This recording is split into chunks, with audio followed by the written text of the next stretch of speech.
Eu saúdo a todo o povo de Deus com a paz do Senhor. Amém. E eu convido a igreja para ficarmos em pé juntos e a gente lê a palavra do Senhor. Abramos a nossa Bíblia no livro do profeta Jeremias. Glória a Deus.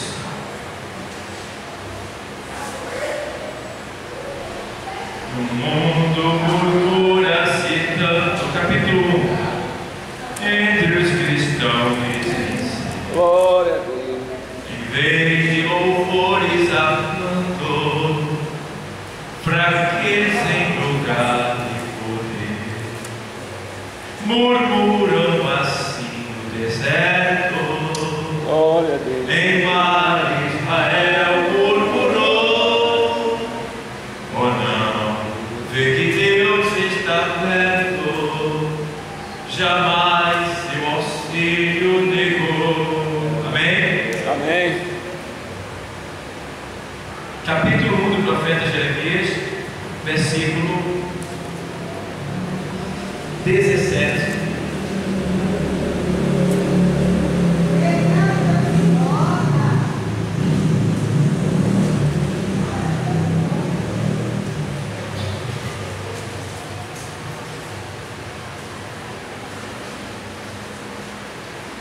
Diz assim o texto, Senhor: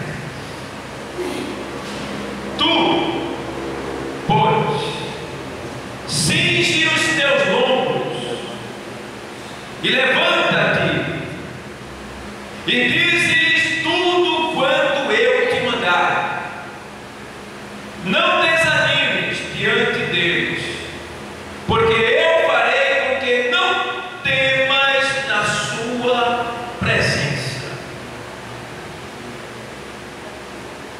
Porque eis que te ponho hoje por cidade forte, e por coluna de ferro, e por muro de bronze, contra toda a terra e contra os reis de Judá, e contra os seus príncipes, e contra os seus sacerdotes, e contra o povo da terra, e pelejarão contra ti, mas não prevalecerão contra ti, porque eu sou contigo, diz o Senhor, para te livrar. Amém? Amém. Obrigado, Deus, por essa palavra. Senhor, ilumina minha mente e fala aos nossos corações nesta noite, Glória. em nome de Jesus. Amém. Podem sentar. Amados irmãos, estamos aqui de posse de uma palavra gloriosa da parte de Deus. E esse texto que nós lemos, ele fala sobre a chamada de Deus na vida de um jovem. A chamada de Deus, a escolha de Deus, o projeto de Deus, o propósito de Deus, tudo está incluído aqui nesta chamada do profeta Jeremias. Jeremias era filho de um homem eloquente, conhecedor da palavra de Deus. Se você ver aqui no primeiro capítulo, aqui no primeiro versículo, ele diz: olha, palavra de Jeremias, filho de Ilquias, dos sacerdotes que estavam em Anatote, na terra de Benjamim. Veja, de descendência sacerdotal, Jeremias. O jovem conhecedor, porque ele era ensinado nos caminhos da lei. Ele era ensinado no caminho da lei, dos salmos e dos profetas. Jeremias, ele vivia numa nação corrompida pelo pecado. Jeremias, ele profetizou por aproximadamente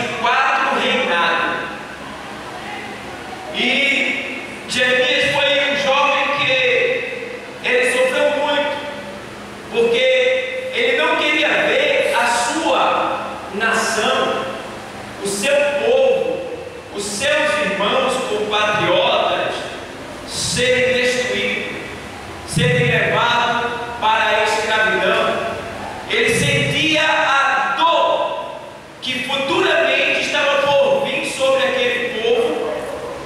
E Jeremias, ele foi fiel no seu trabalho de servir ao Senhor. Ele foi fiel na sua devoção ao Senhor. Ele procurou dar o melhor de si, porque dentro de si Jeremias tinha uma pressa de querer ver o povo se converter. E Jeremias, com 24 anos de idade, ele temia os anciões da cidade, os príncipes da cidade e os reis da cidade. Por ser muito jovem, ele acreditava que não ia ser reconhecido como sendo ele o profeta. A prova é tanto que aqui no capítulo 1, ainda, versículo 5, o Senhor, quando o chama, ele diz: antes que eu te formasse no ventre, te conheci,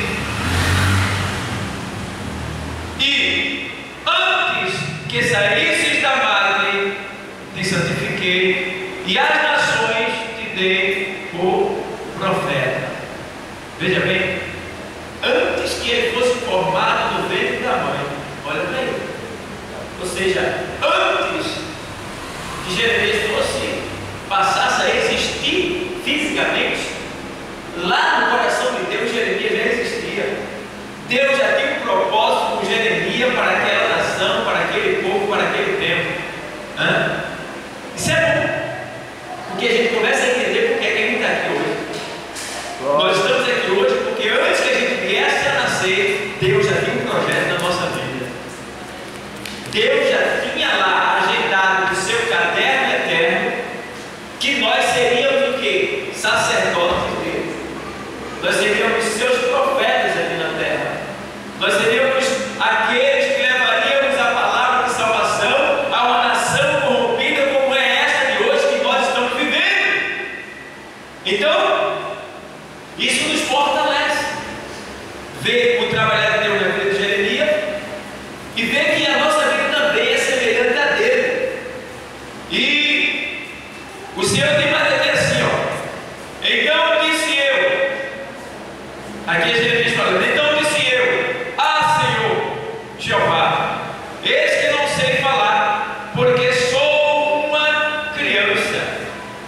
Com 24 anos de idade, realmente, no meio do povo judeu ele era criança, e para os anciãos ele era mesmo, até porque o serviço sacerdotal só podia ser apresentado depois dos 30 anos de idade.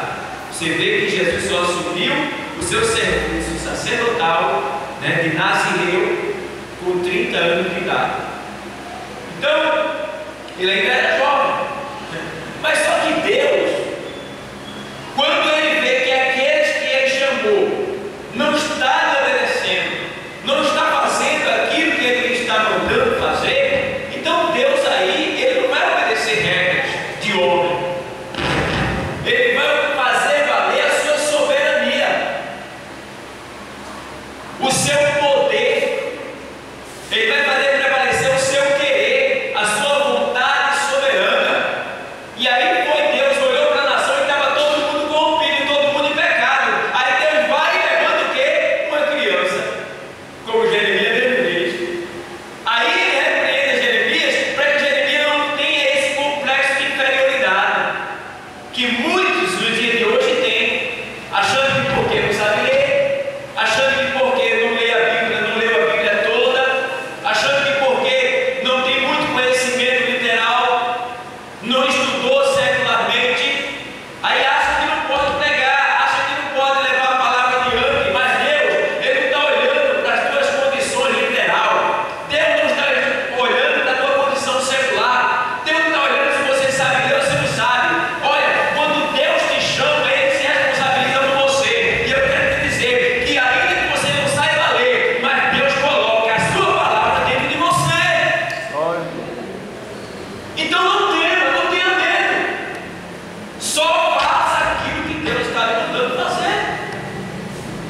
E aí a gente vê que,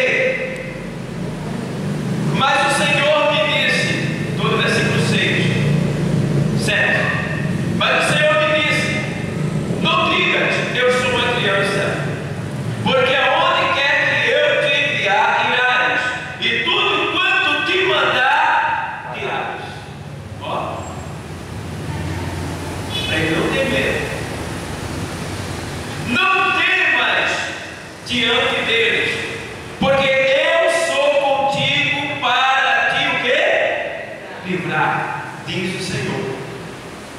Irmão, precisa ânimo melhor do que esse? Precisa estímulo melhor do que esse? Deus chama a pessoa e diz: olha, não tema diante de ninguém, porque eu sou contigo. Então isso, irmão, é um ensino para a gente no dia de hoje. É um exemplo para a gente no dia de hoje. A gente não pode voltar atrás. A gente não pode desistir daquilo que Deus entregou nas nossas mãos. A gente não pode desfalecer e nem ser covarde, abandonar aquilo que Deus nos entregou. Se Deus te chamou, se Deus te escolheu, se Deus te capacitou, então honre a chamada dele na sua vida, porque se você honrar ele, com certeza ele vai te honrar, assim como ele honrou Jeremias. E a maior alegria para o ser humano, eu vou falar no sentido cristão, a melhor alegria para o cristão é saber que ele está fazendo aquilo que Deus lhe mandou fazer. É não fazer algo que ele sabe que Deus não mandou. É não fazer algo que ele vem estar com a sua consciência ali em culpa, dizendo: puxa, eu estou certo, será que eu estou fazendo certo? Quando tem dúvida é porque o negócio não é de Deus. Então a gente tem que ter convicção da nossa chamada, da nossa escolha, dos propósitos que Deus tem para conosco. Porque, irmão, uma coisa que o ser humano desconhece, nós cristãos, muitas vezes, a gente negligencia esse atributo de Deus. Que atributo é esse? Longanimidade. O que é longanimidade? É longo ânimo. Ele tem um longo ânimo. Ou seja, Deus não é aquele que quando você erra, está se irritando, querendo te castigar. Não. Ele te dá várias oportunidades para você reconhecer por si só, né? Mediante ouvir a palavra, mediante o trabalhar de Deus na sua vida, para que você venha reconhecer e tornar a fazer aquilo que é correto conforme a vontade dele. Mas, se a pessoa não quer, Deus não vai descer com o paraquedas logo para castigar, não. Deus vai dar tempo. A gente vê isso quando a gente lembra do profeta, do rei Manassés. Você se lembra do rei Manassés? Ele reinou por 55 anos. E foi 55 anos de abominação diante de Deus. Foi o rei que mais pecou. Foi o rei que mais irou a Deus. E Deus teve 55 anos de paciência com aquele rei. E o infeliz de Manassés, o rei, ele, depois que Deus desceu com o castigo sobre ele, ele foi levado cativo, preso. Lá ele chorou, se arrependeu, pediu perdão, Deus perdoou e lhe trouxe de volta para a sua nação. Vê que Deus bom? Que Deus misericordioso, que Deus longânimo, que Deus amoroso. E a gente quer que Deus haja de imediato. A pessoa olha para a gente e quer: olha, Deus, mete o café na cabeça dele logo, vai. Né? A pessoa olha para a gente e quer que Deus manda para o inferno logo, manda. Aí quer que Deus desça logo com um sarrafo em cima do cara. E não é assim. Não é assim. Porque na verdade a gente costuma olhar para os defeitos dos outros, mas a gente esquece que a gente também é cheio de defeitos. E que se a gente está cobrando dele, Deus também vai cobrar da gente. Então é melhor a gente saber lidar com Deus no que diz respeito aos pecados dos alheios, aos pecados dos outros. Porque tem um texto lá na carta aos Gálatas, é muito importante para a gente esse texto. Capítulo 6. Vai lá, na carta aos Gálatas. Ah, Jesus, glória a Deus. Glória a Deus mesmo. Veja que coisa linda para a gente esse texto é. Capítulo 6 primeiro. Veja, coisa linda. Irmãos, se algum homem chegar a ser surpreendido em alguma ofensa, que no caso é pecado, vós que sois espirituais, encaminhai o tal com espírito de o quê? Mansidão, olhando por ti mesmo, para que não sejas também o quê? Tentado. Então, Deus está dizendo: ei, quando alguém falhar diante de ti, não condena de imediato, não escandaliza de imediato, não despreza de imediato, não. Tu faz o seguinte: pega essa pessoa com mansidão, tá? E guia ela, mostrando a ela o caminho exato, falando a verdade para ela, mostrando a realidade do que Deus quer para ela. Por quê? Tem que cuidar, porque tu tem que fazer assim, porque tu tem que pensar em ti, porque se tu agir de maneira incorreta, de maneira escandalosa, de maneira que você venha se exaltar porque ele caiu diante de você, então você também vai ser colocado diante de uma tentação, e até Deus vai permitir que você possa cair, para que você entenda que não é da maneira que você quer, e sim da maneira que Deus quer. Então, temos que ter esse cuidado. Qual é o nosso? A pessoa pecou, vamos até ela e falamos a verdade para ela, dizemos para ela. Então aí ela vai, é com ela e Deus agora. A gente já está livre daquela culpa, tá? Então esse texto é muito importante da carta aos Gálatas, porque a gente vê que Deus manda a gente ter cuidado quando flagrar alguém em pecado, tá? Então, vamos lá até voltar para o livro do profeta Jeremias. Então, eu tenho aqui, eu quero pregar nessa noite sobre qualidades de um ganhador de alma. Porque, irmão, eu tenho pedido a Deus em minhas orações: Deus, eu quero ser um ganhador de alma. Deus, me faça um ganhador de almas. Deus, me dê almas. Deus, almas. Então, não tem coisa que alegre mais a Deus do que você pedir isso a Ele. Almas, vidas. Porque Deus, Ele se entristece de ver as almas cativas, presas, escravizadas por Satanás. Ô irmão, Deus sente muito, porque Deus fez um corpo tão bem arquitetado, tão bem organizado, para ver uma alma fumando, colocando fumaça dentro do seu pulmão, colocando álcool nos seus órgãos internos, né? Quantos vícios que tem aí que as pessoas se utilizam dele, destruindo o seu corpo. Então, Deus se entristece com isso. Deus não quer isso para o homem. E quando ele diz: Deus, me faz um ganhador de alma, Deus diz: oh, meu filho, eu vou te fazer. É isso que eu quero. Porque eu conto com você para livrar aquele dali. Então, temos que ter esse desejo. Qualidades de um ganhador de alma. Agora temos que ter algumas qualidades, né, para ganharmos almas. Vamos ver algumas dessas qualidades que eu trouxe aqui para a gente meditar nesta noite.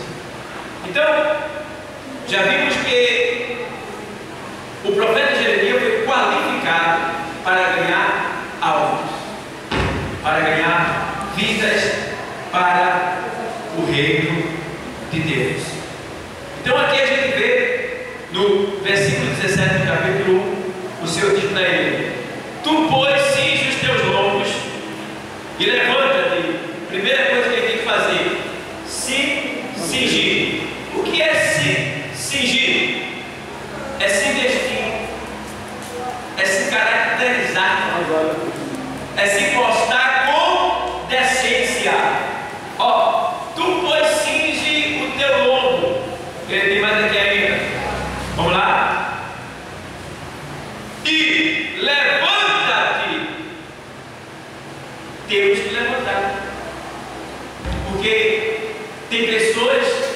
que se prostraram diante das adversidades, diante dos problemas, tanto secular como também da igreja.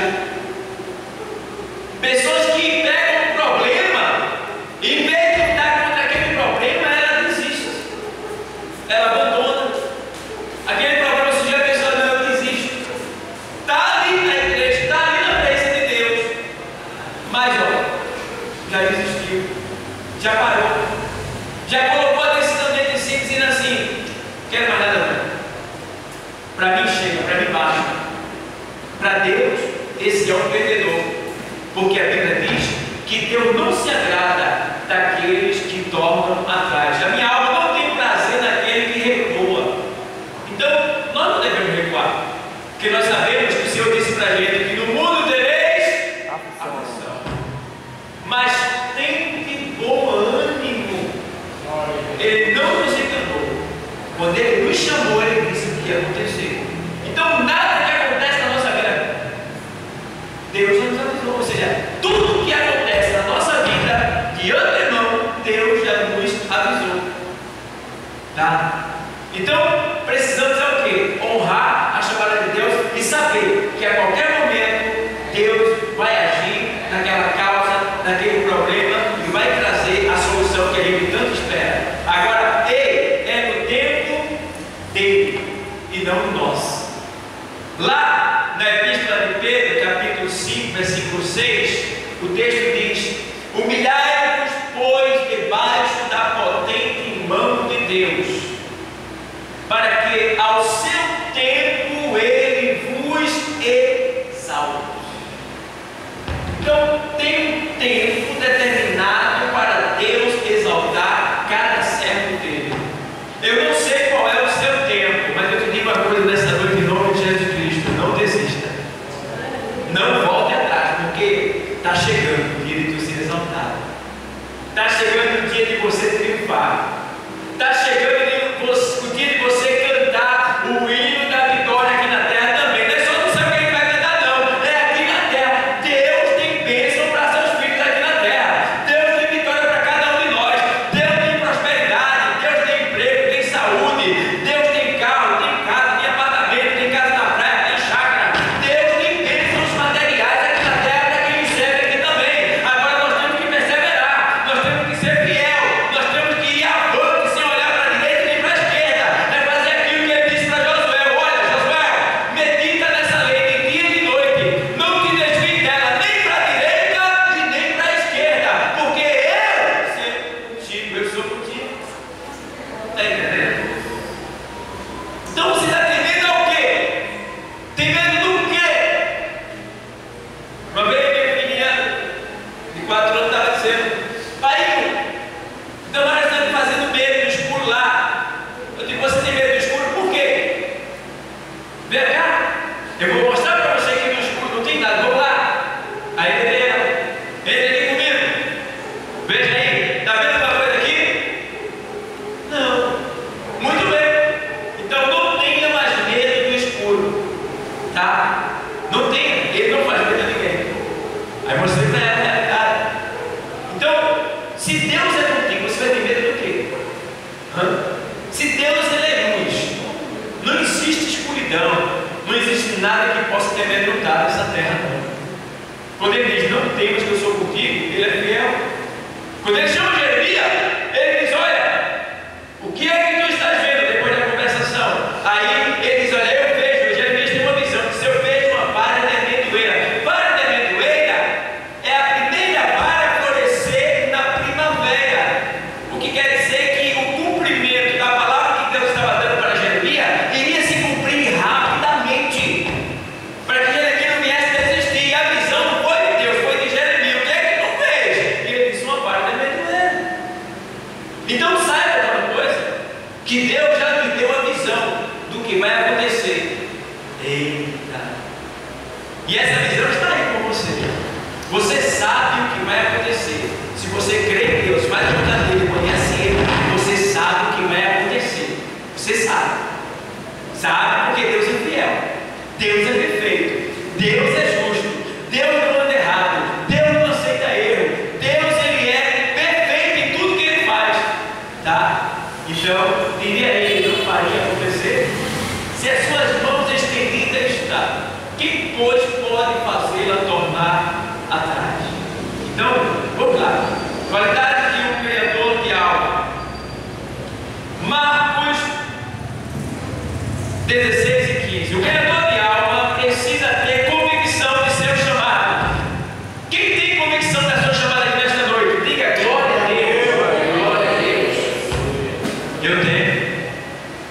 Então, mediante essa convicção da sua chamada, você precisa agora ter uma qualidade. Você precisa ser agora obediente. Marcos 16 e 15, o texto sagrado diz assim: portanto, ide. Isso é uma palavra, uma ordenança imperativa. Ele está dizendo ide, ele está ordenando ide, e pregai o Evangelho a toda criatura. O Evangelho, ele é a boas novas de salvação. O Evangelho é o que o mundo precisava para a salvação da escravidão do pecado. O Evangelho, ele é a nova de paz. Ele é a nova de salvação. E nós temos essa nova conosco. E é esta nova que Deus quer que a gente leve às pessoas que estão aí, com as notícias velhas, vivendo na antiguidade do pecado. Deus quer que a gente leve uma novidade de vida para eles. E qual é a novidade de vida? É que Jesus já veio, já morreu, ressuscitou e nos deu a vitória. E essa vitória não é só para nós, é para quem crê, para quem acreditar e vier para cá também, que é o que? O arrebatamento, a salvação e o privilégio de tomar posse da vida eterna. Então, precisa reconhecer que é o devedor. Vamos ver agora na carta aos Romanos, capítulo, vamos lá, capítulo 1. Nós precisamos ter essa qualidade. Qualidade de quê? De devedor. Devedor. Tá? Todos nós somos devedor. Agora, existe um devedor que não paga, né? Essa é uma péssima qualidade. E existe um devedor que ele é fiel com os seus compromissos. O apóstolo Paulo aqui, na carta aos Romanos, capítulo 1 e versículo 14, ele diz assim, vou ler para você: eu sou devedor tanto a grego como a bárbaros, tanto a sábio como a ignorante. Quando ele diz assim, olha, o apóstolo Paulo está dizendo, eu sou devedor tanto a gregos é o que ele está dizendo, eu sou devedor aos homens sábios, aos homens eloquentes, aos doutores, os príncipes, os juízes, os advogados, esses homens que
a palavra de salvação. É por isso que ele diz: pregai a toda criatura.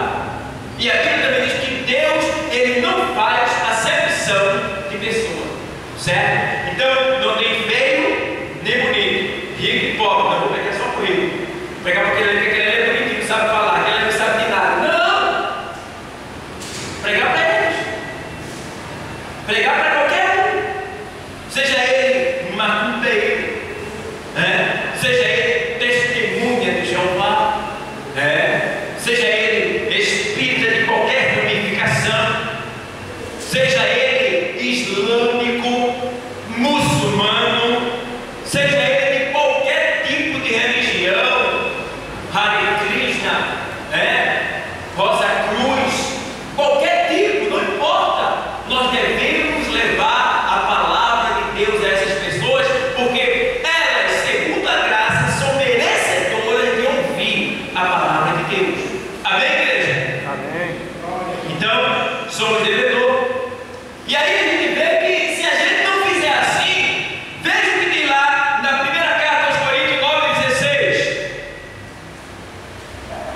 Glória a Deus. Hoje a pregação é mais didática. Então vamos lá.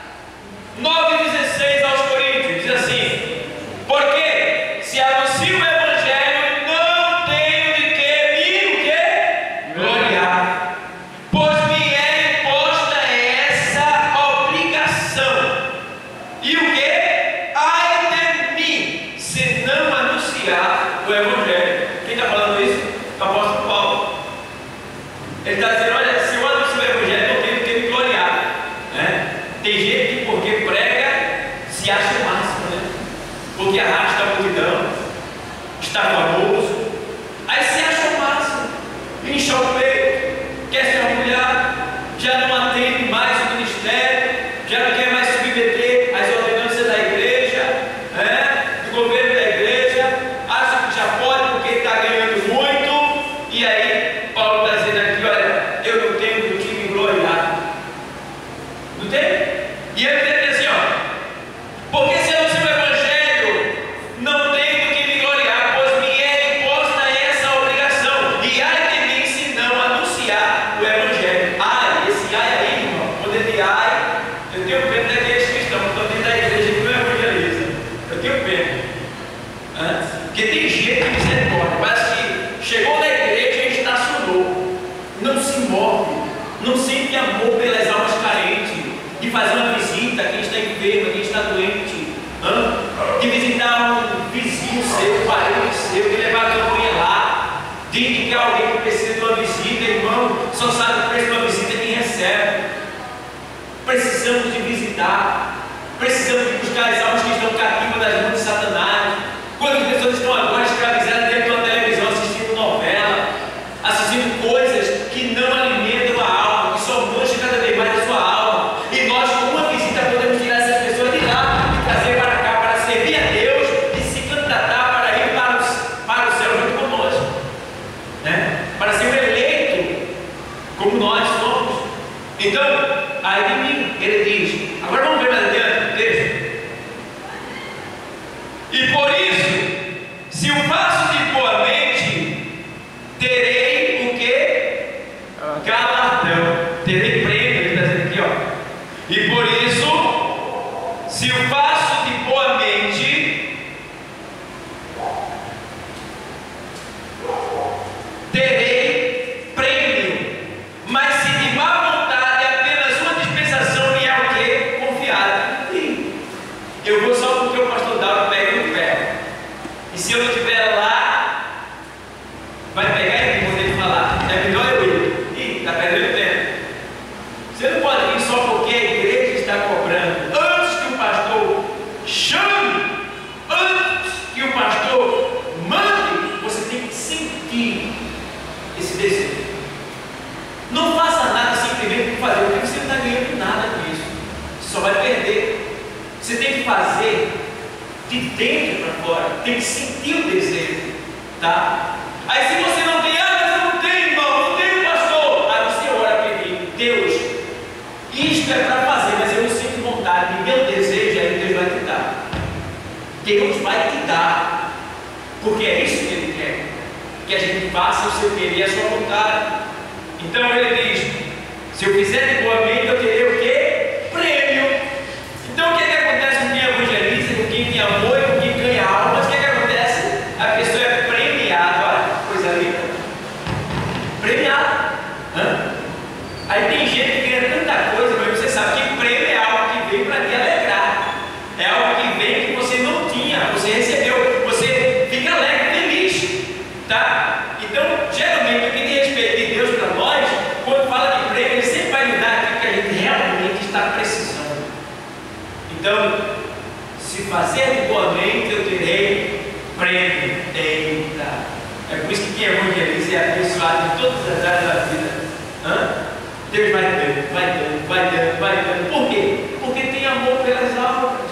Tá? As pessoas estão acostumadas a vir à igreja hoje em dia, escutar a pregação que venha encher o seu ego.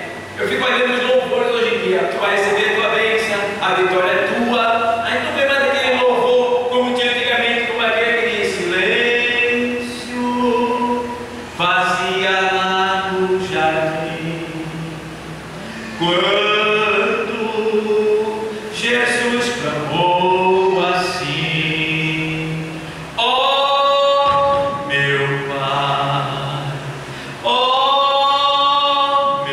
Pai, passa esse cálice de mim, se possível for,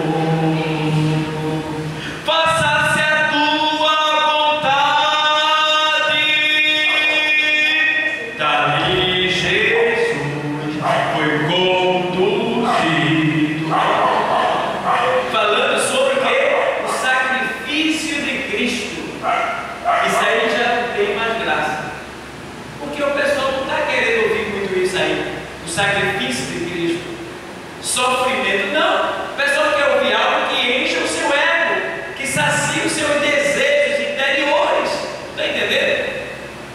E aí os cantores também estão indo nessa, só estão gravando hinos, ou seja, músicas que saciam o desejo da maioria. E aí, o sacrifício da Cristo, a gente lembra que no memorial, que é a Santa Ceia, o Senhor diz: olha, fazer isto em memória de mim. Ele diz assim: olha, toda vez que comeres esse pão e beberes esse cálice, anunciai a morte do Senhor até que Ele venha. Então o que é que Deus quer que a gente faça? Que pregue a morte dele e a ressurreição até que Ele venha. Mas o povo não está ligando. Mas enquanto isso nós estamos aqui, aí o Senhor, Ele diz aqui, ó, Ele diz aqui, para terminar aqui esse texto: logo que prêmio tem que evangelizando proponha de graça o Evangelho de Cristo, para não abusar do meu poder do Evangelho. Então, que prêmio terei? Ou seja, Ele está dizendo aqui: logo que prêmio tem que evangelizando proponha de graça o Evangelho de Cristo, para não abusar do meu poder do Evangelho. Então, aparentemente, para quem olhasse para ele, ele não estava ganhando nada, né? A gente sai para evangelizar e a pessoa, esse pessoal só vem daí falando de Jesus, tá? Ele não vê o que a gente tem da parte de Deus, ele não vê o que a gente já ganhou e o que ele ainda ganha pela frente, tá? Então, para eles, parece que ele não está ganhando nada, está fazendo ele ali em vão, perdendo tempo, tá? Mas eu pergunto para você: você está perdendo tempo evangelizando, buscando as almas perdidas, né? Imitando a Cristo quando veio na terra? De maneira nenhuma. Estamos exercendo o amor de Cristo na nossa vida, tá? E aí é uma qualidade que o servo obediente, fiel, temente e que tem amor no coração. Isto é uma qualidade que nós devemos ter, certo, pessoal? Outra qualidade que nós devemos ter: precisa conhecer profundamente o sacrifício, ou seja, deve estar cheio do amor de Cristo. 2 Coríntios 5,14, vamos lá. Precisamos estar cheios do amor de Cristo, ó, para ganhar algo. Temos que ter essa qualidade, ter o amor de Cristo em nosso coração. Vamos lá? Porque o amor de Cristo nos constrange, julgando nós assim, que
nos fez.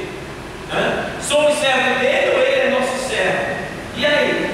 Então, amados, precisamos entender que ele morreu por todos para que nós não vivêssemos mais para nós mesmos. Aí a gente vê lá Gálatas 2:20. Vamos para lá? Vê que coisa linda que é que tem lá? Eu quero ler aos Gálatas 2:20. Coisa simples, irmãos. Diz assim, olha: já estou crucificado com Cristo, e vivo não mais eu, olha aí, mas Cristo vive em mim. E a vida que agora vivo na carne, vivo-a na fé do Filho de Deus, o qual me amou e se entregou a si mesmo por mim. Olha aí o que é não viver mais para si mesmo. Olha o que é. É você ser crucificado por ele, tá? Para você entender melhor, vai lá para aos Colossenses 3. Vamos lá. Paulo está dizendo: olha, eu já não vivo mais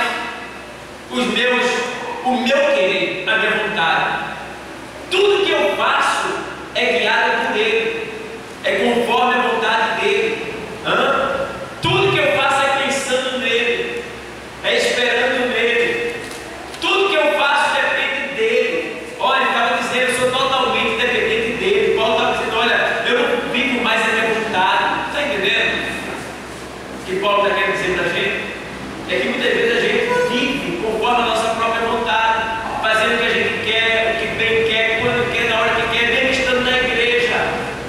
Eu não aceito isso, não aceito aquilo. Não, igreja, a gente tem que se submeter à vontade do Senhor, e a vontade do Senhor é a sua palavra para a nossa vida, e o que a sua palavra nos manda fazer, a gente tem que obedecer. Aos Colossenses 13:1, que é que diz: portanto, se já ressuscitastes com Cristo, buscai as coisas que são de cima, onde Cristo está sentado à destra de Deus. Você já ressuscitou com Cristo? Para ressuscitar com Cristo você tem que ter morrido. Você já morreu? Você já morreu? Você já morreu para o orgulho? Você já morreu para a falta de perdão? Você já morreu para o egoísmo, a soberba, a ganância, a glutonaria? Você já morreu para o desânimo no que diz respeito às coisas de Deus? Você já morreu no que diz respeito à preguiça de ler a palavra, de buscar a paz do Senhor em oração?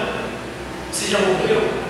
Então aqui, se você já morreu, então você pode ressuscitar com Cristo, buscar as coisas que são de cima, aonde Cristo está sentado à destra do Pai. Amém, igreja? Então, a gente vê também que uma das qualidades daqueles que ganham alma, uma das qualidades do ganhador de alma é: ele deve estar cheio do amor de Cristo, e ele também precisa conhecer profundamente o sacrifício de Jesus pelos pecadores. A gente costuma dizer: Jesus te ama. Jesus te ama. Aí, por que Jesus te ama? Por que Jesus te ama? O cara pode perguntar. E a gente às vezes anuncia, mas não sabe o que quer dizer o sacrifício de Cristo. Por que aquilo tudo aconteceu? O começo daquilo tudo. Como tudo começou. A gente sabe que no livro do Apocalipse menciona que Cristo, ele foi morto antes da fundação do mundo. O Cordeiro, como havendo sido morto desde antes da fundação do mundo. O que quer dizer isso aí? Quer dizer que esse sacrifício, ele já estava pronto no coração de Deus. Foi revelado a João. E agora Deus, ele vai executar no mundo material, que é esse que vive na dimensão material. E aí ele cria o homem, projeto poderoso, coloca ele no Éden, lhe dá poder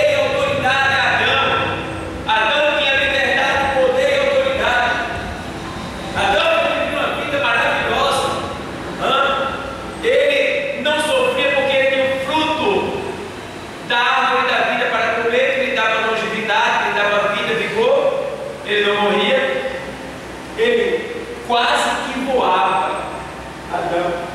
Adão flutuava, andava sobre o mar e mergulhava quando ele queria e ficava lá embaixo e voltava quando ele queria também. Adão, se o vento se levantasse, ele dizia: quieta aqui. Se as ondas se levantassem, ele acalma-te. Adão dizia para as aves do céu: vem aqui, e elas vinham. Tudo obedecia, tudo se sujeitava a Adão, mas Adão achou pouco isso e não vigiou e terminou cedendo, caindo na tentação da sua mulher. É o perigo. O homem tem que ter cuidado. A mulher tem que ter cuidado. Quando algo vem tentar a sua santidade, a sua posição como cristão, cuidado, não ceda, porque você vai ter um grande prejuízo. Veja o prejuízo que Adão teve. Quando Eva cedeu a tentação lá, ele poderia ter dito: Eva, tu pegou, te vira com Deus.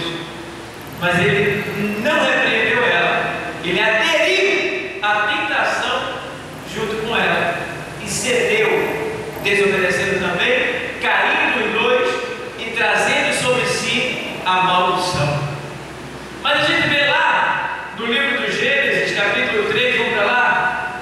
Gênesis 3 diz assim o texto sagrado, vou ler para você. Aqui, Jesus. Aí depois que o homem cai, Deus vem, chama ele, e aí Deus agora vai o repreender, e agora vai dar início ao plano que Deus já tinha arquitetado lá no céu. Agora, Deus sabia o que ia acontecer. Aí agora Deus vai dar agora a sentença para cada um dos que pecaram. Teve envolvido na tentação, teve quatro pessoas envolvidas, melhor, 4 seres envolvidos nessa tentação aqui, na queda do homem. Primeira pessoa foi de Satanás. Segunda pessoa, se bem que não é uma pessoa, mas segundo ser, a serpente, foi o instrumento para ser usado. Terceiro ser, Eva. Quarto ser foi Adão. Todos os 4 vão sofrer a sentença. O pecado é sobre todos os 4, ninguém escapa. Quando peca, todo mundo vai ter que pagar o preço. O texto não foi fulano que pecou. Não, você pecou também, vai pagar. Vamos lá, vamos ver agora a sentença. Capítulo 3, versículo 14. Então o Senhor Deus disse à serpente: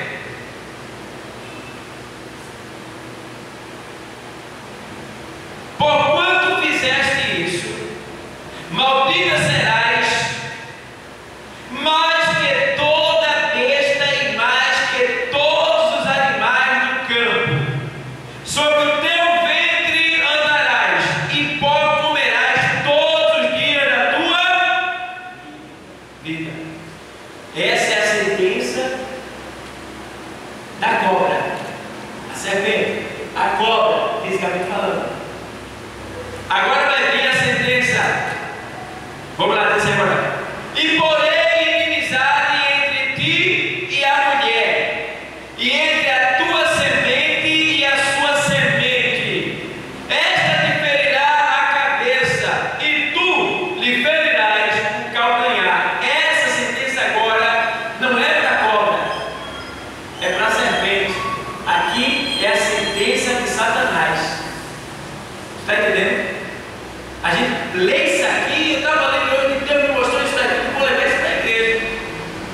Dá a impressão que é a mesma sentença para a cobra. Não, a cobra recebeu a sentença dela, porque rasquejar é comer pó. Agora vem a sentença da serpente, que é quem? Satanás. Se você ver lá em Apocalipse 12, diz que e foi precipitado um grande dragão, né? A antiga serpente, Satanás.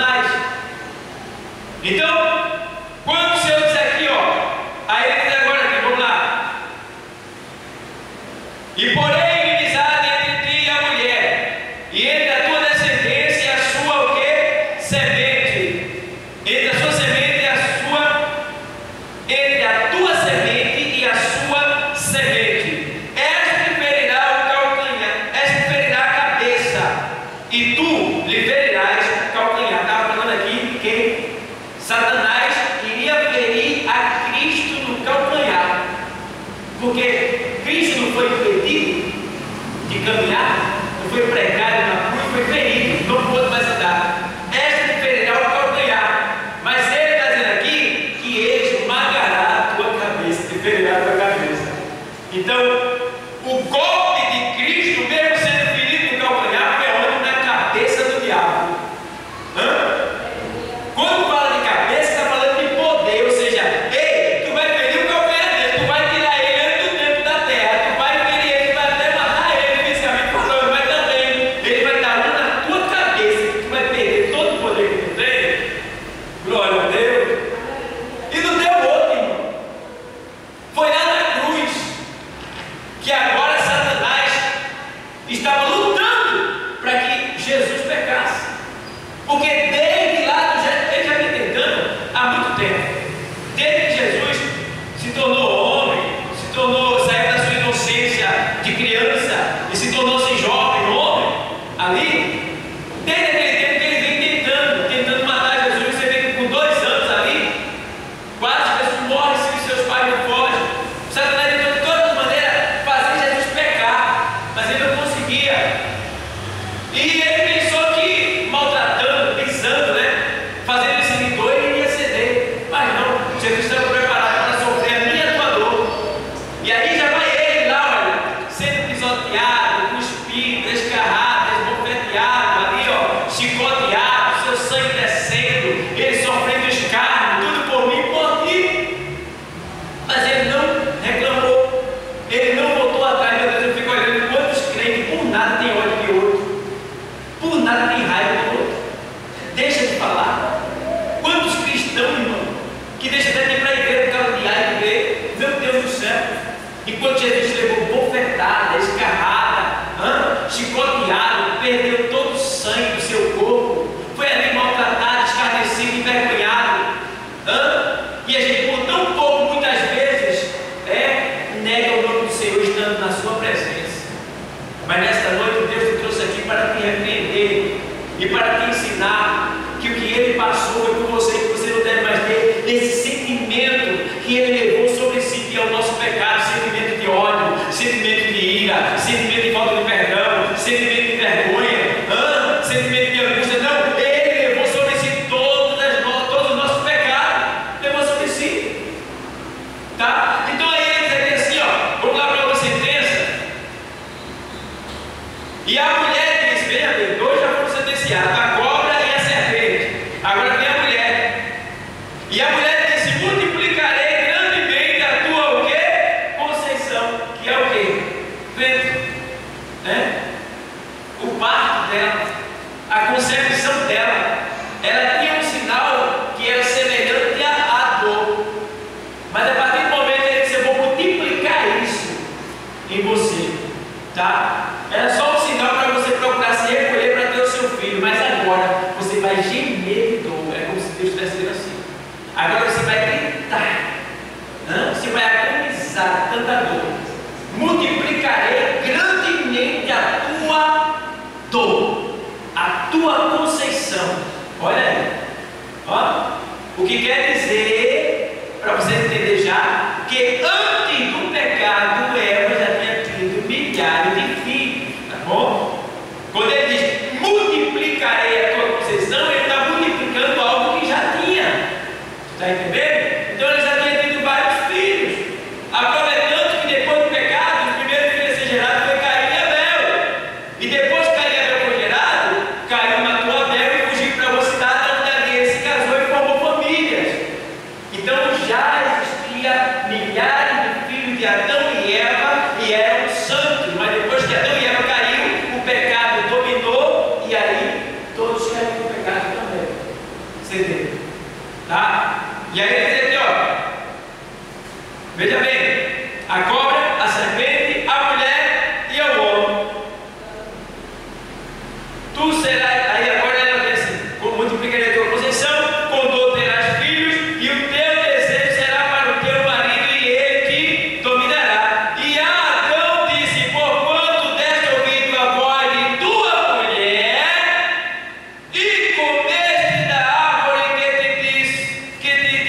que te ordenei, dizendo: não comerás dela, maldita é a terra por causa de ti, com dor comerás dela todos os dias da tua vida. É por isso que a gente se arrepende de trabalhar, né?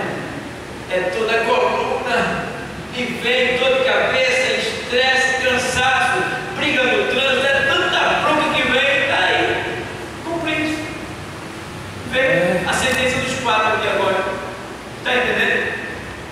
Então, graças a Deus que hoje a gente já tem o Espírito Santo que nos consola, que nos ensina, que nos guia, que nos direciona, que nos protege, que nos revela, que nos guarda, que nos ajuda, né? Aí a gente pode se livrar de uma boa parte dessa situação que aqui está apresentada na vida de Adão e de Eva para o seu dia a dia. Então, amados, entendam bem. Aí a gente precisa conhecer profundamente o sacrifício de Cristo. Então aqui Deus estava mostrando agora que haveria de nascer um que seria ali ferido no calcanhar, mas esmagaria a cabeça de Satanás.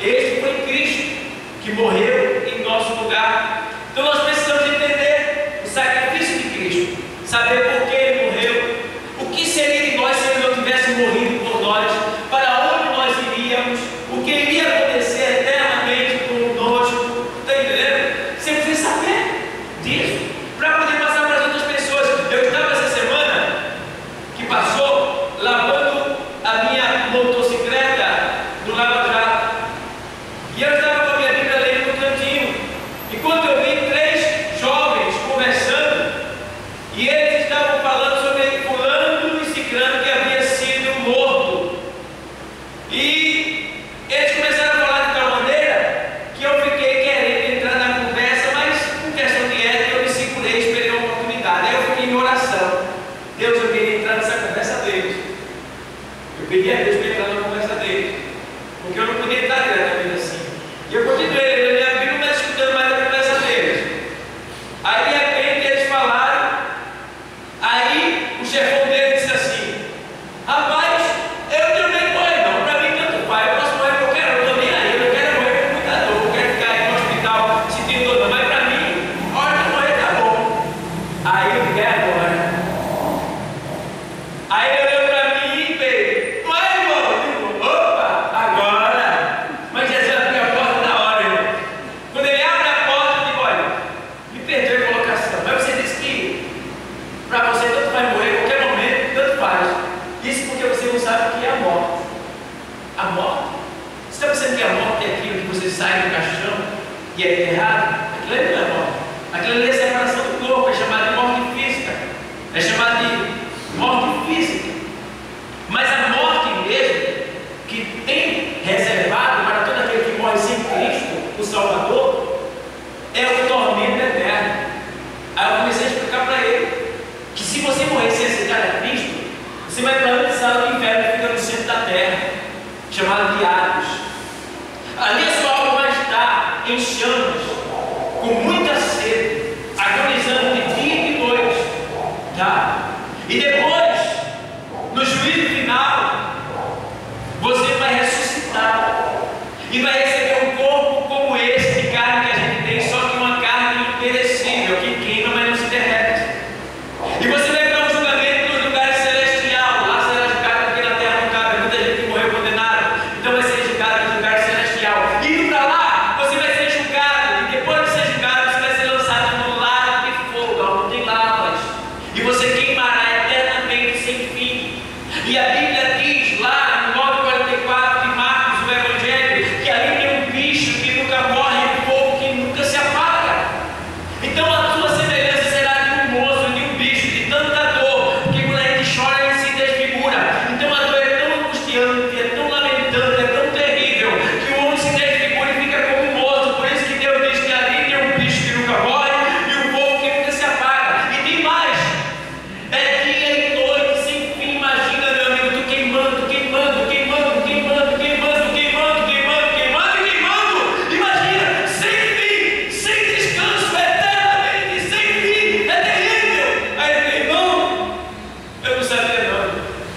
Senhor deixou ele incomodado.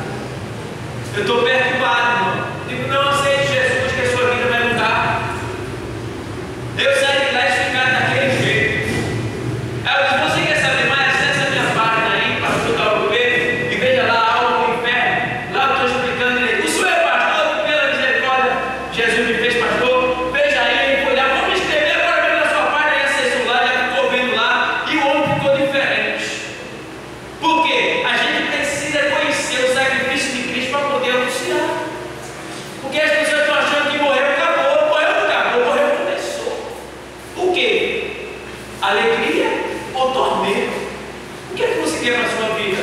Então você que está nos assistindo aí, pelo YouTube, lembre de uma coisa, que a morte não acabou, a morte é o começo da nova dimensão da vida do ser humano, porque Deus não destrói aquilo que Ele faz, e a nossa alma ela é eterna, e Deus não fez o inferno para mim e você, Deus fez o céu, mas o homem escolhe o que quer, Deus não força a barra não, você é que escolhe, está com você a decisão. Jesus ele veio aqui a essa terra para mostrar que é a saída do pecado, há uma chance para o homem ser salvo, e quando ele tornou para o céu, ele disse, olha, eu vou, mas eu voltarei para buscar vocês, para que onde eu estiver, estejam vós também. E onde é que ele está? É no céu ou no inferno? É no céu. Então quem não estiver com ele vai estar onde? Para baixo, que é o inferno. Então, amado, lembra direitinho, o nosso verso, ele já está cumprindo com a promessa que ele prometeu a cada um de nós. Ele disse, eu estou voltando. E ele nos deu uma pista para que ele entenda que quando isso estiver acontecendo, ele está bem próximo de voltar.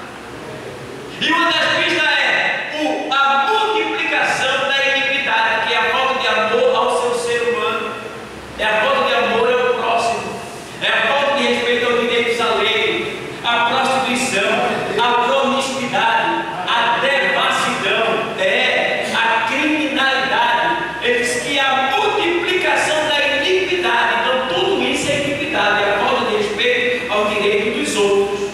Está em toda a área.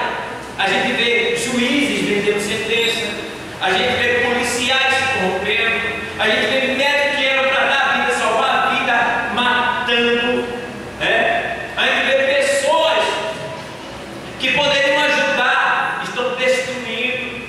Então, está de cabeça para baixo, o mundo é corrupção tomando conta, cada um olhando só para o seu bolso, não estão nem aí para A e para B.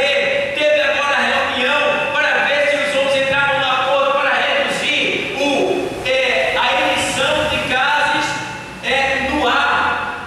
Mas ele nunca chega no acordo, porque para chegar a esse acordo eles vão ter que reduzir a sua arrecadação financeira. E ele não quer reduzir porque ele vive disputando quem tem mais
O diabo quer que você acredite que Deus não está trabalhando a teu favor, que Deus não está fazendo nada. O diabo não quer que você acredite que Deus te esqueceu, te abandonou, que isso vai continuar do mesmo jeito que tu estás sofrendo, que tu estás presenciando, testemunhando, não sei. O diabo quer isso, mas o diabo é enganador. O diabo, ele veio para roubar, matar e destruir. O propósito dele é desviar a mim e a você do caminho que nós estamos trilhando. Mas Deus nos trouxe aqui nesta noite para a gente entender que o caminho para o céu é reto e a gente tem que continuar seguindo até chegar lá. Só podemos parar, irmão, fisicamente falando, quando chegar lá. E o dia ainda não chegou, o dia é hoje. Então vamos esperar na presença dele, servindo a ele, obedecendo a ele, sendo fiel a ele, sofrendo as consequências como bom soldado, porque aquele que foi chamado para servir nesse quartel não deve se deixar embaraçar por negócio dessa vida, a fim de agradar aquele que o alistou para o quê? A guerra. Olha Deus dizendo, ele nos chamou para a paz, não nos chamou para a guerra. E quando ele veio ao mundo, ele disse assim: olha, eu não vim trazer paz à terra, eu vim trazer espada, é guerra, é separação, é dentro de casa. O marido é crente, a mulher não é, a mulher ó, pisando no marido. A mulher é crente, o marido não é, o marido ó, pisando na mulher, humilhando. O patrão criticando o funcionário que é crente. A gente, quando passa sendo criticado, apontado, muitas vezes desprezado, mas eu glorifico que muitos podem até nos desprezar, mas Deus é conosco. Eu glorifico a Deus, que Deus é fiel na nossa vida e Ele não nos abandona. E aquele que honra a Deus, Deus me honra. Eu digo, Deus, muito obrigado. Esse pouco tempo que a gente está fazendo uma missão pequena, mas é uma missão. E João já foi testemunho comigo de fatos que aconteceu com a gente no caminho, que a gente ficou assim de boca aberta. O carro ontem deu problema, superaqueceu o engarrafamento lá e trincou uma peça e a água foi embora. A luz do óleo acendeu e a gente teve que encostar às pressas em um posto lá. Quando encosta no posto, chega um homem. Aquele homem pergunta: quem foi, irmão? E ele começa a nos servir. Ele vai lá, pega a água, coloca no meu carro, examina o que aconteceu. Aí vem outro colega dele, examina. Aí começa a dar o diagnóstico do que aconteceu, diz o que eu tenho que fazer. Aí o óleo derramou, ele disse: o senhor tem óleo para me vender? Ele foi lá no escritório dele, no posto de gasolina, abriu o escritório. Aí tirou o óleo mais caro que tinha. Eu disse: meu Deus do céu, pegou o mais caro que tinha. Jesus, o óleo deu uns R$30, eu compro de 13, de 15. Aí eu quero comigo, né? Mas, se Deus quiser, quando ele terminou, que organizou lá, eu disse: quanto é o óleo? Ele disse: não precisa pagar nada, não, é seu. Espere só um minutinho e vá para casa em paz. Como Deus é maravilhoso. Meu carro muito bom daquele óleo. Melhor que tem. Está lá no carro ainda. Está entendendo? Foi mó mil. Eu fiquei olhando assim e digo: Jesus, meu Deus, muito obrigado. Da outra vez, vinha ele de mão, a gente vinha de lá, à noite, o carro trinca uma peça, cai na BR, no escuro, lá para cima, para levar de água. Aí ele consegue chegar no posto. E quando ele chega no posto, que para ali no canto, no mesmo lugar que ele parou ontem, Deus nos traz e coloca assim para dentro, aquele lugarzinho, né? Aí no mesmo lugarzinho que veio outro também, mas anteriormente ele parou naquele lugarzinho, no cantinho, Deus nos deixa ali, porque ali está na igreja, está em casa. Aí a gente, quando eu olho, abri o capô do carro, aí chega um homem que estava na frente da cidade, ele estacionou e diga: foi o que aconteceu aí, irmão? Eu digo: não sei, trincou uma peça aqui, a direção endureceu, eu consegui chegar aqui em ponto morto. Aí ele: fique tranquilo, eu sou mecânico. Aí foi lá, olhou tudinho e disse: olha, o problema é esse, quebrou isso aqui, nós estamos fazendo assim, dá para você chegar em casa.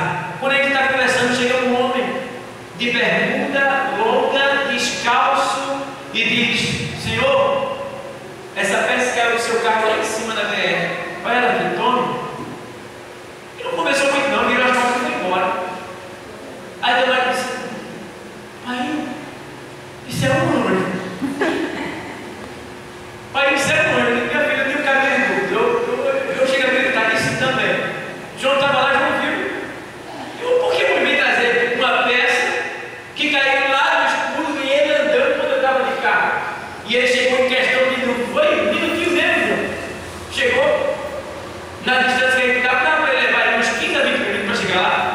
uns 15 minutos, vamos dizer, andando a pé.